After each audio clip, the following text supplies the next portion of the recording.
Just ఇలా cut చేయండి.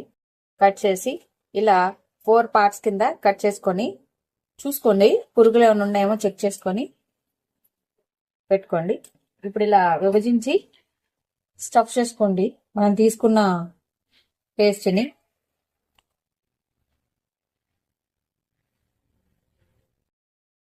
ఇలా స్టఫ్ చేసుకొని దీంట్లో పెట్టేసేయండి.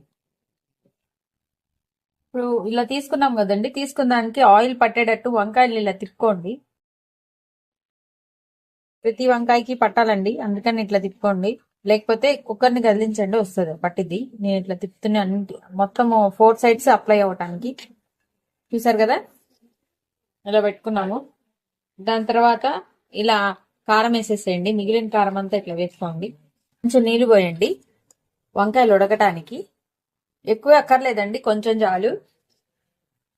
జస్ట్ ఇదిగోండి ఇట్లా ఒకసారి షేక్ చేయండి. ఎక్కడికక్కడే బబుల్స్ కానీ ఏమన్నా ఉన్నా అడ్జస్ట్ అవుతుంది, మొత్తం స్ప్రెడ్ అయిపోతుంది ఈవెన్ గా. ఇట్లా వేసేసుకొని కుక్కర్ పెట్టుకొని జస్ట్ 3 విజిల్స్ రానియండి, అంతే. వంకాయ మంచిగా ఉడికిపోయిందండి. నేనైతే 3 విజిల్స్ రానిచ్చానండి, మంచిగా ఉడికిపోయింది. అంతేనండి, ఇంకా మనము బౌల్లోకి సర్వ్ చేసుకుందాం. ఉతపప్పు గుత్తొంకాయ అంతేనండి, చాలా సింపుల్ అండ్ ఈజీ ప్రాసెస్. ఈ వీడియో కనుక మీకు నచ్చినట్టయితే ప్లీజ్ లైక్ చేసి, షేర్ చేసి, సబ్స్క్రైబ్ చేసుకోండి.